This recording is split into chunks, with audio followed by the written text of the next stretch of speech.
আসসালামু আলাইকুম। দুবাইয়ের ভিসা খোলা আছে কিনা, দুবাইয়ের ভিসা কবে নাগাদ খুলবে, ফেব্রুয়ারিতে কি আসলেই ভিসা খুলবে, ফেব্রুয়ারিতে কি বাংলাদেশের ভিসা খুলবে, ফেব্রুয়ারিতে কি দুবাইতে আমরা আসতে পারবো, এই রকমের নানান রকমের প্রশ্ন আমাকে করে থাকেন। আমি ইনশাল্লাহ আজকে মোটামুটি একটু বিস্তারিত সব বিষয়ে আলোচনা করার চেষ্টা করব। আমি আরিফ আবার চলে আসলাম আরেকটি নতুন ভিডিওতে। আপনারা যারা আমার ভিডিও দেখেন এবং পছন্দ করেন তাদেরকে অনেক অনেক ধন্যবাদ। তো ইনশাল্লাহ আমি আবার নতুন করে কিছু তথ্য আপনাকে একটু ক্লিয়ার ধারণা দেওয়ার চেষ্টা করব। একটু সময় নিয়ে ভিডিওটা দেখবেন। তো এখনকার আসলে বর্তমান পরিস্থিতি, আজকে হইল 31 জানুয়ারি। 31 জানুয়ারি পর্যন্ত এখন পর্যন্ত বাংলাদেশি থেকে ভিসা দিয়ে লোক আনতেছে এরকম কোনো নর্মাল কোম্পানি নাই।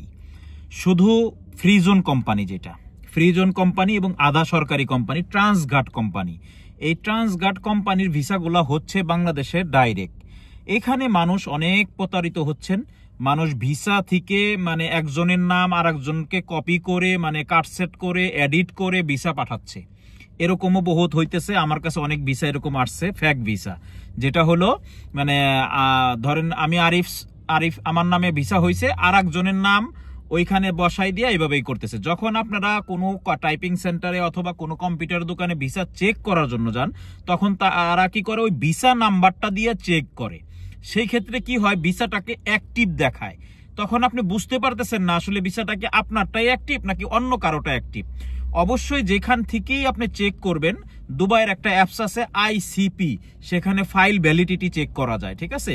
সেইখানে থেকে আপনি আপনার পাসপোর্ট নাম্বার দিয়ে তারপরে চেক করবেন, তাহলে আসলেই বুঝতে পারবেন যে আপনার পাসপোর্টের উপরে কোনো ভিসা হয়েছে কিনা।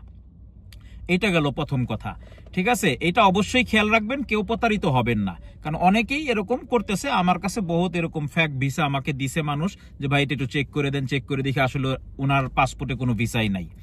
এই হলো এক বিষয়।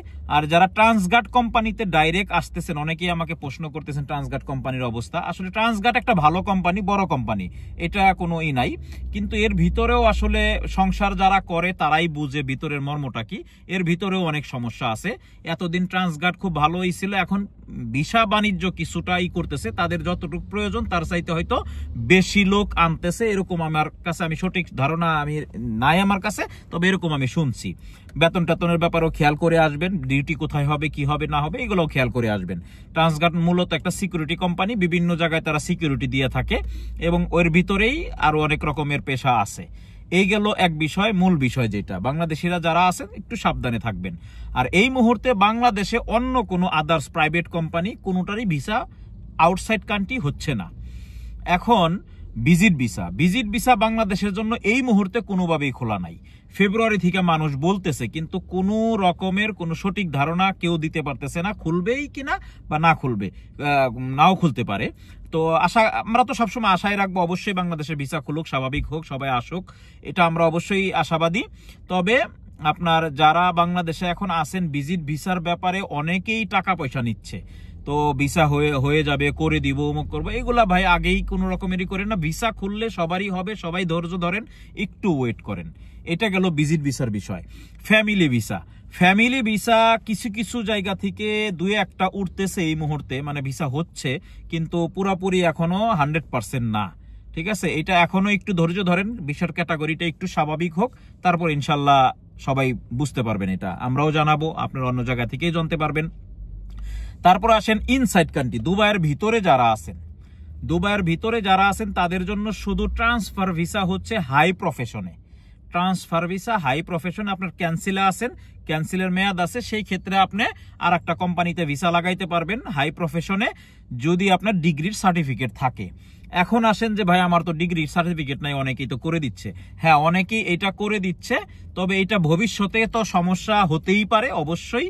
কিন্তু এখন পর্যন্ত যারা আছে, যে এখন আমরা তো আসলে বাংলাদেশি, আমরা বর্তমানে অতীত নিয়ে আসলে চিন্তা করি না, ভবিষ্যৎ নিয়েও চিন্তা করি না, বর্তমানে যা আছে সেটা নিয়ে চিন্তা করি।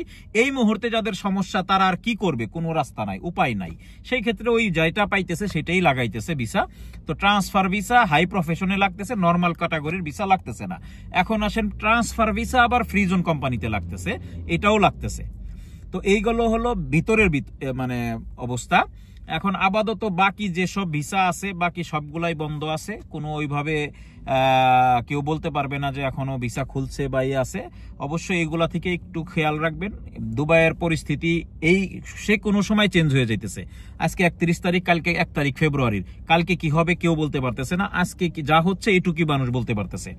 তো নর্মালি আগের চাইতে মানে একটু ভিসার এটা আশা করি স্বাভাবিক হচ্ছে বা হবে। তো অবশ্যই আর দুবাইতেও অনেক ধরপাকড় চলতেছে, মোটামুটি চেকিং চলতেছে। যারা আছেন একটু সাবধানে থাকবেন আশা করি। এই হলো মোটামুটি মানে বিস্তারিত বলার চেষ্টা করলাম। যারা আমার সাথে আছেন তাদেরকে অনেক ধন্যবাদ। যারা এরকম মানে খাস বাংলা ডাইরেক্ট কথা মানে ক্লিয়ার কথা শুনতে ভালোবাসেন, পছন্দ করেন, তারা আমার সাথেই থাকবেন, সাবস্ক্রাইব করবেন। আশা করি আমি চেষ্টা করব আপনাদেরকে সঠিক এবং অথেন্টিক তথ্য দিয়ে সহযোগিতা করার জন্য। এই হলো, দোয়া করবেন আমার জন্য। আসসালামু আলাইকুম। আবার দেখা হবে অন্য কোনো ভিডিওতে ইনশাআল্লাহ।